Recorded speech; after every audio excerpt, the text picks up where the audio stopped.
మన ప్రపంచం మనం అనుకున్న దానికంటే చాలా వింతైనది, చాలా శక్తివంతమైనది కూడా. ఈ రోజు మనం మన కంటికి కనిపించని, చెవికి వినిపించని కొన్ని అద్భుతమైన రహస్యాల గురించి మాట్లాడుకుందాం. ఒక చిన్న జీవి సృష్టించే భారీ శబ్దం దగ్గర్నుంచి మన మనుగడ ఆధారపడి ఉన్న గ్లోబల్ కనెక్షన్ వరకు.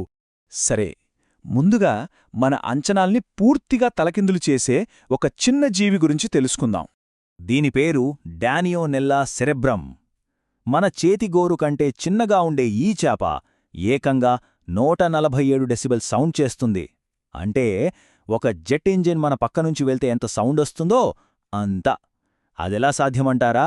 దాని బాడీలోని ఒక కండరాన్ని దాని మూత్రాశయానికి బలంగా కొట్టడం ద్వారా ఈ సౌండ్ని క్రియేట్ చేస్తుంది. నమ్మడానికి కొంచెం కష్టంగా ఉంది కదూ? అయితే ఈ ప్రపంచం మన నుంచి సౌండ్ని మాత్రమే దాచట్లేదు, మన కంటికి కనిపించని కాంతిని కూడా దాచేస్తోంది. ఉదాహరణకి కోడిపుంజులనే తీసుకోండి.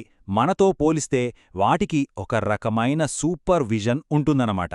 ఎందుకంటే మన కళ్లలో 3 రకాల కోన్ సెల్స్ ఉంటే వాటి కళ్లలో 4 రకాలుంటాయి. సో ఇక్కడ అస్సలు పాయింట్ ఏంటంటే, కోడి ఉదయాన్నే కూయడం మనం చూసే వెలుతురు కోసం కాదు, మనం చూడలేని ఇన్ఫ్రారెడ్ కాంతిని చూసి అది కూస్తుంది. సరే, ఇక దాగి ఉన్న కాంతి నుంచి భూమి మీద జరిగే అతిపెద్ద లైట్ షోకి వెళ్దాం. అదే మెరుపులు.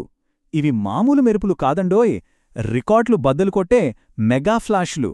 2017లో ఒకే ఒక్క మెరుపు టెక్సాస్ నుంచి కాన్సాస్ సిటీ వరకు, అంటే దాదాపు 829 కిలోమీటర్లు విస్తరించింది.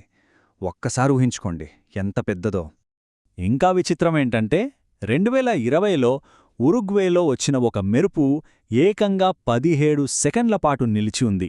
మనం మెరుపులా మాయమైపోయింది అంటాం కదా, ఆ మాటకే అర్థం లేకుండా చేసేసింది ఈ మెరుపు. సరే, ఆకాశంలోంచి ఇప్పుడు మన కాళ్ల కిందున్న నేలవైపు చూద్దాం. ఇక్కడ ఎప్పుడూ పనిచేసే ఒక హిడెన్ ఇంజినుంది. అది లక్షలాది మంది జీవితాల్ని ప్రభావితం చేస్తోంది. దీనినే రింగ్ ఆఫ్ ఫైర్ అంటారు.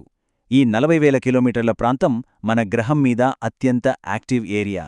ప్రపంచంలోని 75% అగ్నిపర్వతాలు, 95% భూకంపాలు ఇక్కడే వస్తాయి. దీనికి కారణం టెక్టానిక్ ప్లేట్స్.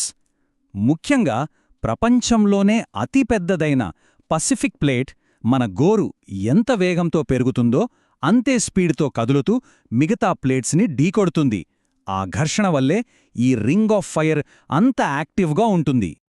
ఒకవైపు ప్రకృతి ఇలా తన శక్తిని చూపిస్తుంటే, మరోవైపు మన మనుషులు కూడా టెక్నాలజీ, బయాలజీలో సరికొత్త హద్దుల్ని చెరిపేస్తూ వాళ్ల సొంత అద్భుతాల్ని, తీవ్రతల్ని సృష్టిస్తున్నారు. ముందుగా ఒక టెక్నాలజికల్ మార్వెల్. సెకనుకు 1.02 పెటాబిట్స్. వినడానికి బాగుంది, కాని అసలు దీని అర్థమేంటి? ఎంత పవర్ఫుల్ ఇది అంటే, జస్ట్ ఒక్క సెకండ్లో మొత్తం నెట్ఫ్లిక్స్ లైబ్రరీ డౌన్లోడ్ అయిపోతుంది. లేదా స్పాటిఫై నుంచి 67 మిలియన్ల పాటలు. మన ఇండియా యావరేజ్ స్పీడ్తో పోలిస్తే ఇది ఏకంగా 16 మిలియన్ల రెట్లెక్కువ. దాదాపు ఊహ కూడా అందని వేగం. టెక్నాలజీ స్పీడ్లో రికార్డులు క్రియేట్ చేస్తుంటే వైద్య రంగంలో ఆవిష్కరణల ఖర్చు కూడా ఆశ్చర్యపరుస్తుంది. ఒక్కసారి ఈ నంబర్ చూడండి, $4.2 మిలియన్. ఇది లెన్మెల్డీ అనే ఒక ఇంజెక్షన్ ధర.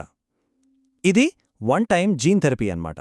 అంటే ఈ ఒక్క డోస్తో రోగిలో ఉన్న లోపభూయిష్ట జన్యువుల స్థానంలో ఆరోగ్యకరమైన జన్యువుల్ని ప్రవేశపెడతారు.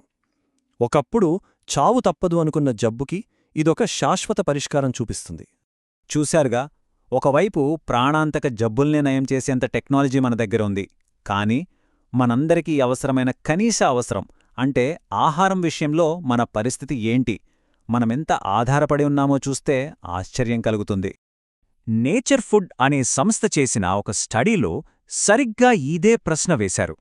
ధాన్యాలు, కూరగాయలు, మాంసం ఇలా ప్రతి ముఖ్యమైన ఆహారాన్ని లెక్కలోకి తీసుకున్నారు. సమాధానం వింటే నిజంగా షాక్ అవుతారు. ప్రపంచంలో ఆహారం కోసం ఏ ఇతర దేశం మీద ఆధారపడకుండా తమ ప్రజలకు తామే పూర్తిగా ఆహారం అందించగల దేశాలు ఎన్ని ఉన్నాయో తెలుసా? కేవలం ఒకే ఒక్కటి. ఆ ఒక్క దేశం కూడా అమెరికా, చైనా, ఇండియా లాంటి పెద్ద దేశాలు కాదు. సౌత్ అమెరికాలోని ఒక చిన్న దేశం గయానా. మిగతా ప్రతి దేశం కనీసం ఏదో ఒక ఆహారం కోసం ఇంకో దేశం మీద ఆధారపడాల్సిందే. ఇది మన గ్లోబల్ సిస్టమ్ ఎంత పెళుసుగా ఉందో చూపిస్తుంది. సో మనం చివరిగా ఆలోచించాల్సింది ఇదే.